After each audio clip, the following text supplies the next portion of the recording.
finalement, en fait, on se rend compte que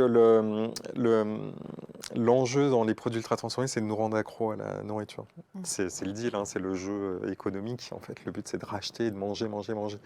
Donc, il y a une balance qui est faite en fait par des experts entre le sucre, la graisse, le sel, pour que nos papilles soient complètement euphorisées par ce produit. Et la question, c'est est-ce que moi j'accepte de participer à ça en fait, c'est-à-dire est-ce que j'accepte voilà, de me laisser embarquer là-dedans.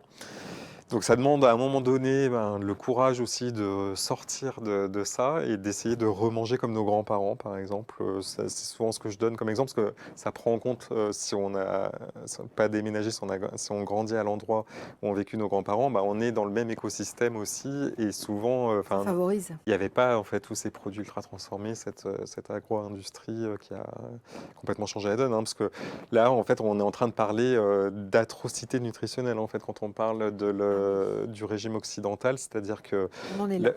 les États-Unis en fait sont le paradigme poussé à l'extrême. En fait, il faut savoir que dans les hôpitaux aux États-Unis, si vous demandez un verre d'eau, on vous répond on n'a pas d'eau, on a du soda. Même dans les maternités en fait. Donc Oh mince. c'est l'extrême en fait de ce qui nous attend si à un moment donné on n'inverse pas la tendance. Nous, on est protégé par notre habitude culturelle en fait. En France, on est parmi les pays européens qui s'en sortent le mieux sur le plan nutritionnel. Il faut vraiment qu'on défende ça.